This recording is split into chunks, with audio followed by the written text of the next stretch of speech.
Hey guys, it's Shim Okimi. Today we'll be talking all about breakage and how to avoid it, so let's just get right into this video. So one thing I always say in all of my videos and in just my approach to life in general is that in order to solve a problem that you may be having, it's really important to know what is actually the cause so that you're not just like blindly shooting trying to fix it, but like you can actually address it from the cause to find a solution that will actually help you move forward in whatever problem you're trying to solve or anything that you're trying to improve. So throughout this video, I'll be talking about all the different ways that we may be causing breakage to our hair, things that you're doing that you may not realize you are doing that are contributing to your hair breaking a lot more easily and a lot more quickly. So the first very important thing that plays a huge role in how much breakage we're seeing is the way we handle our hair. And that sounds very broad, so I'm going to break that down. The first part of that is how we handle our hair when we are detangling our hair. So I was talking to my sister. She actually called me and she was telling me that she's been experiencing problems with breakage, like not retangling, things like that.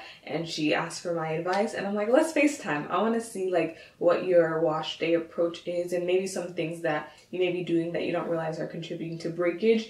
And within like a minute of us FaceTiming, I realized she was doing something that I feel like a lot of people do that we may not even realize is wrong. Like literally she was like, I don't understand why my hair is breaking. Meanwhile, we're doing certain things that we probably just never knew was wrong. But I feel like a lot of us sometimes maybe go into our hair, say we are detangling it, the way we detangle is like, maybe we might even start from the ends, work our way up, try and do good things. We have our leave-in detangler in it, all of that stuff. And then we proceed to detangling by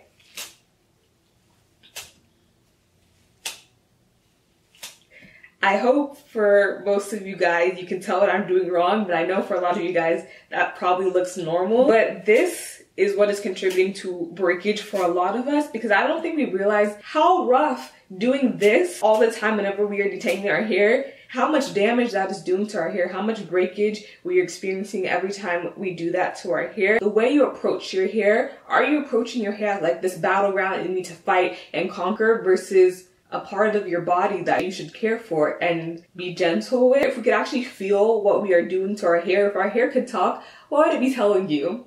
How much pain, how much cries for help do you think your hair would be talking to you about? So I'm going to demonstrate how I detangle my hair, and I want to cover exactly how I detangle because this is probably where 75 to 85% of the breakage for most of us occurs. So if my hair is in its natural curly state, and it's just been out for like a week or two, like my normal wear and get out, whatever, I only detangle it soaking wet with conditioner, and that is like 80% of the time. The other times I detangle it without it being soaking wet if my hair is, for instance, just come out of a protective style. If my hair is super tangled and I don't want to risk getting it wet, because sometimes if you get your hair wet when it's super tangled, it can start to mat up. Another reason I would detangle my hair without it being soaking wet is if my hair is already stretched and I just need to detangle it and I don't feel like it needs to become soaking wet before I can run my fingers through it. So I'm going to talk about first how I detangle my hair whenever it is soaking wet. So this is what I do 80% of the time. I detangle with my hair, not just like I spray it with water and it's kind of damp. No, it needs to be soaking,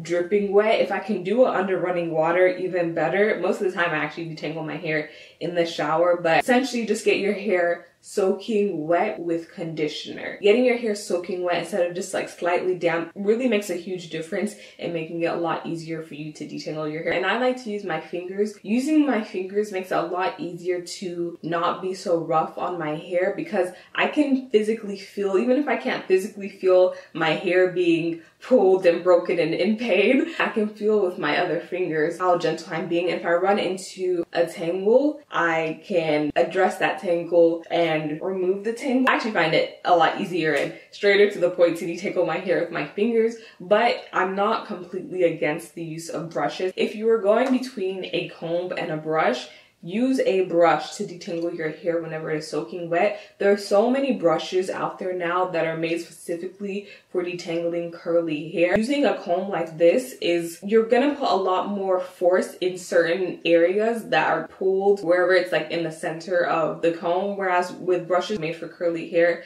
are designed to not put as much force on different areas. There's like the Felicia Leatherwood brush is like the OG curly hair brush. There's the Easy Detangler brush, which is kind of a ripoff of Felicia Leatherwood's brush. Felicia Leatherwood, black owned. There's Tangle Teaser. There's so many different options, but whenever you're using your brush, it's all about, again, the way you approach your hair. So I'm going to put a clip of me doing it in real time, but you still don't want to go in with the brush and be super rough on your hair. The comb or the brush is only moving through our hair when we do it like that, because we are literally breaking and ripping through our hair to pass the comb through. If you feel yourself forcing something through, that force that you're putting on your hair is forcing the knot to break off rather than removing them. So you just want to be careful and work your way through. Now, being careful may take a little bit longer if your hair is especially really tangled than just ripping through. But if you care about like how much breakage you're experiencing, which I assume you do since you're watching this video, it's worth a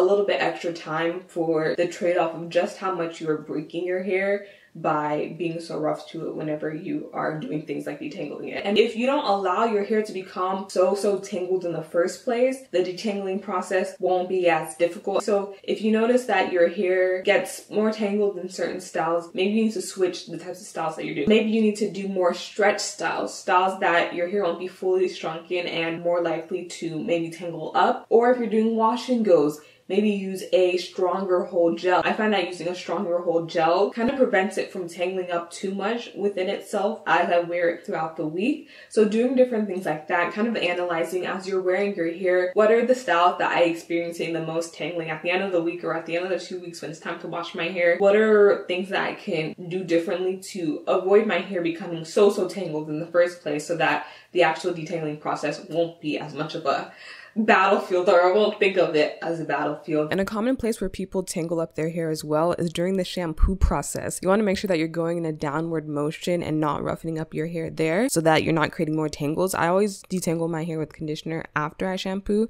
so I want to make sure that during the shampoo process I'm not creating more tangles for myself there as well. The other way that I detangle my hair is whenever it is just dry with a leave-in conditioner, and I use a leave-in conditioner that's also not too watery so that the leave-in conditioner itself won't like make it start reverting and all of that. I like to carefully go through and remove all of the knots and tangles using the same mindset that I just explained, and just use my leave-in with it's always whether you're leaving your hair wet or detangling your hair dry, the type of conditioner that you use plays a huge role. You want to use a conditioner leave-in detangler that has a lot of slip. Something having a lot of slip will greatly reduce the amount of effort you have to put into detangling your hair, which will reduce how much force you are putting on your hair and how much breakage you are getting out of your detangling process. So once you have understood that, I really hope that helps you in case you're someone that may not have realized that that is contributing to the reason why your hair is breaking. I hope that kind of shifted your mindset on how to better approach your hair. So once you've understood that, there are ways that you can optimize your hair so that even whenever you are detangling it and like raking your fingers through it or just styling it, there are ways you can optimize your hair so that it doesn't break as easily whenever you do things to it. And by that I mean sometimes our hair can break more if our hair is really hard and really brittle. Sometimes our hair can also break more if our hair is too soft, and that is where protein moisture balance kind of comes in. If you're noticing with your hair, whenever you're messing with your hair, if you ever notice like, dang, my hair is so hard and just like, I like the word my mom would use is tough. Even when you're detangling it wet, it just feels really coarse and really just hard. And that is making your hair break a little bit more because it's just like brittle and hard in that sense. Or your hair can also be breaking because it is too soft. And whenever you touch it, it just like disintegrates in your hands. It just like it's falling out and it just feels too soft. If that is the case and you're on either of those extremes, you can do things to help pull your hair back to the center to where it's not too hard and too brittle, or it's not too soft and too like mushy and just like disintegrating in your hands. So if you're on the side where your hair feels too extremely hard and brittle, you can incorporate more deep conditioning treatments into your regimen. Deep conditioners essentially soften your hair by allowing things like penetrating oils and other things to penetrate into your hair whenever you leave it on for the recommended time. Never sleep with a deep conditioner, just follow the instructions, and you can use those types of things to soften your hair and allow it to not break from being so hard and just so tough. And then on the other side, if your hair is too soft and like, I feel like the best word for it is disintegrating in your hands, because this is a problem. I've never actually had a problem with my hair being too hard and too rough. I've only had a problem with my hair being really, really soft. And the way I would describe it is like disintegrating in my hands and breaking because it's too soft. And if that is the case, protein is what will help move your hair back to the center and not allow it to be too soft and not break from just not having structure and being too soft. So that's also a really important reason why it's important to know the actual cause of what is contributing to your breakage, because if your hair, for instance, is breaking because it's too soft, doing some things that may help other people, like regular deep conditioners that are focused more on like softening your hair even more and not like they don't have like any protein in them, things like that. Those things could actually contribute to your hair being even softer, which was a problem in the first place. And then on the other side, if your hair is too hard and too brittle and is breaking because of that, but then you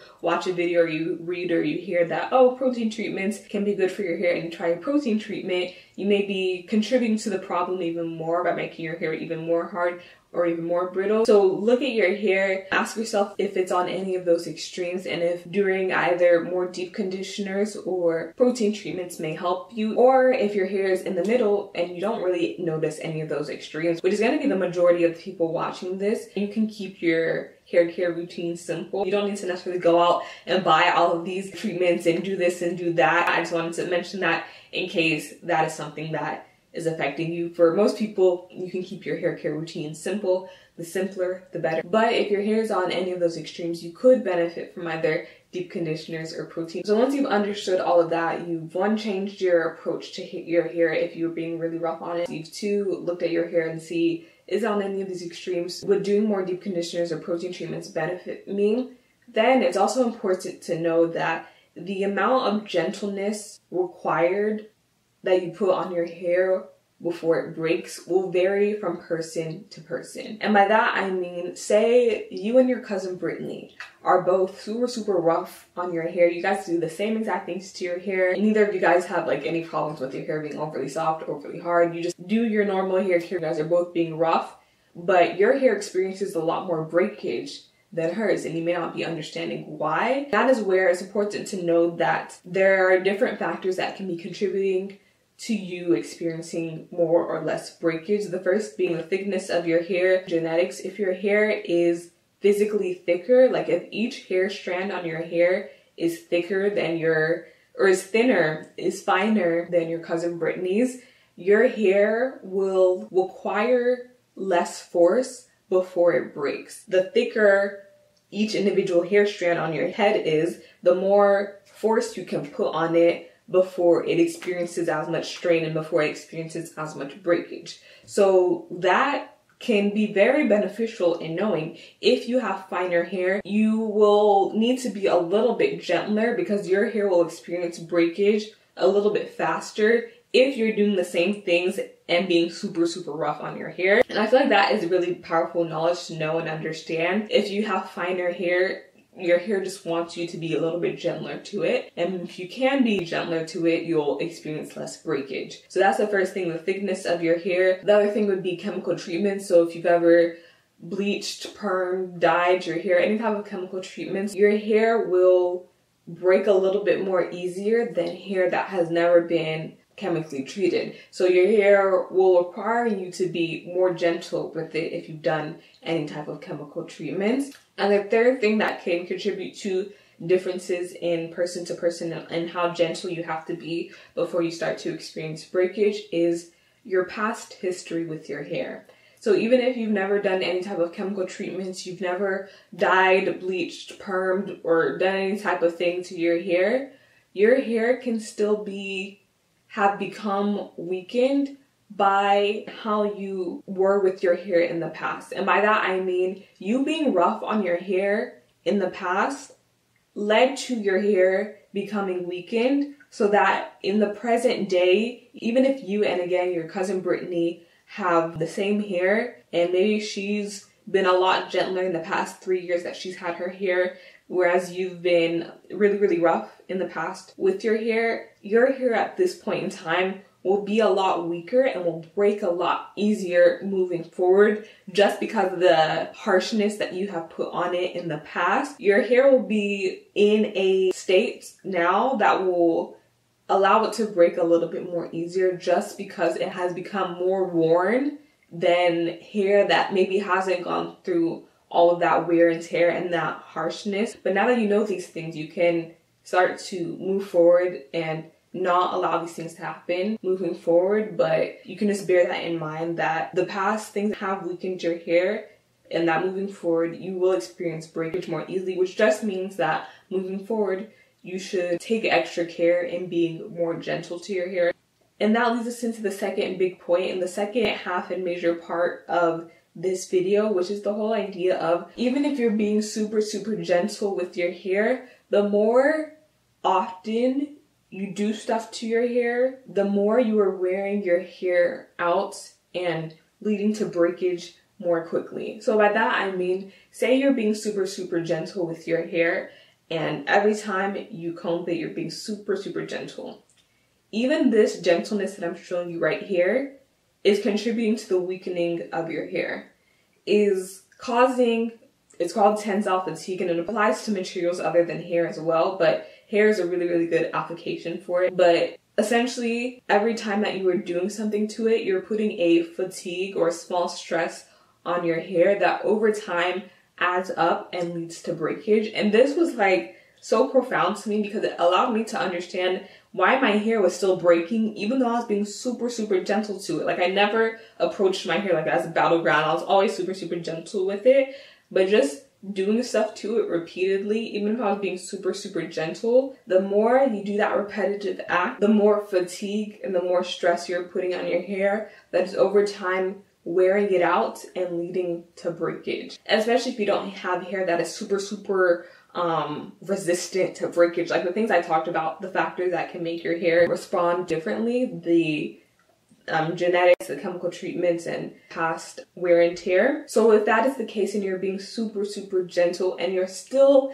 experiencing breakage, and it's like, oh, what can I do now? I'm being super gentle, my hair is still breaking. That is where avoiding doing stuff to your hair so much comes in. That is where low manipulation and protective styles come in. The whole idea, if you've never really understood what protective styles are, essentially their purpose is to allow your hair to be put in a way that will require you to not have to constantly do the repetitive act of combing it, detangling it, styling it in different ways that are contributing to the wear and tear on your hair that in the long run will contribute to you breaking your hair, especially if you're this type that is really rough whenever you are working with your hair. But even if you're being super gentle, by putting your hair away in twists or in braids, all things are equal except for the fact that now you don't have to constantly run your fingers through your hair to care for it. You can essentially still approach your hair in the same way if you wish to wash your hair, if you wish to do anything to your hair, but with protective styling, you don't have to do different things that's going to contribute to more wear and tear on your hair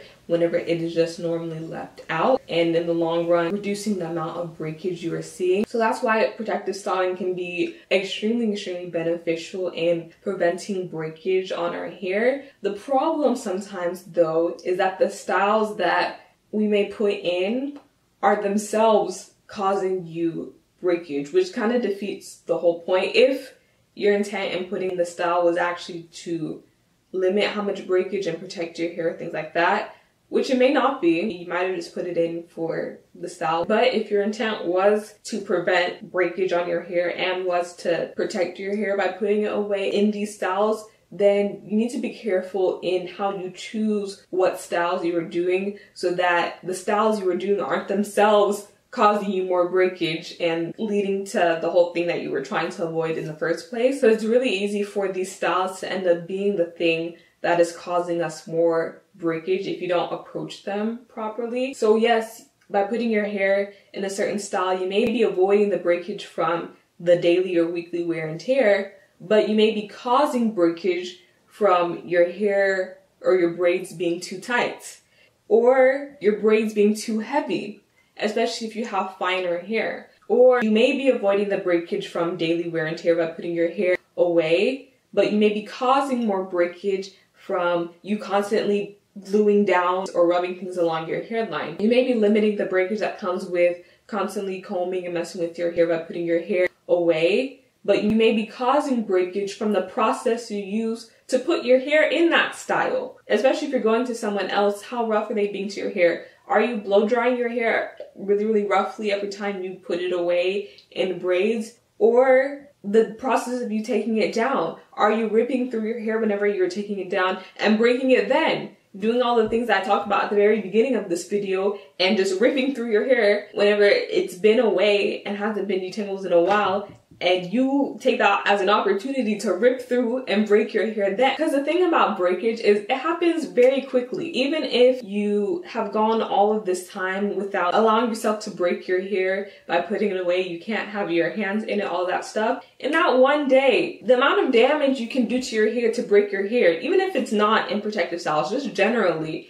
how much damage we can just do in one day of being super rough on our hair, when our hair only grows so much every month and you can very quickly break it all off. So just being more careful about how you are handling your hair after your protective styles. Those are all the ways that, yes, even though the style itself can be beneficial in preventing the daily wear and tear of you constantly having to manipulate and do things to your hair whenever it is out, if the style is causing breakage in other ways, then the net result can be more breakage. So you want to make sure that the style itself isn't causing you breakage. And if you're noticing that, then you can adjust. You may need to switch to styles that don't require added hair. If you find that your finer hair strands, which like I mentioned before, require less force before they break, can't take heavier styles. You can do 10 big twists and leave it alone. The whole idea is just leaving your hair alone so that you don't have to put constant wear and tear on your hair. The style itself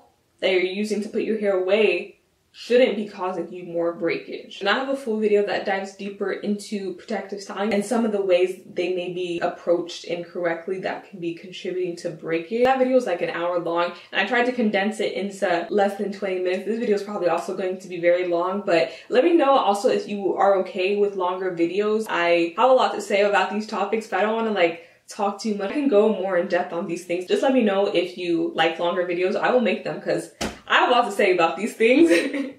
I love talking about these things. So I really hope that this helps you understand the very things that you've been doing to your hair that are the direct reasons as to why your hair is breaking. And it helps you also know that these things are normal. If you're experiencing breakage, it's just all about knowing better, doing better when you can. Don't forget to appreciate your hair. And yeah, I hope you guys enjoyed this video and I'll see you in the next one. Thank you guys so much for watching. Bye.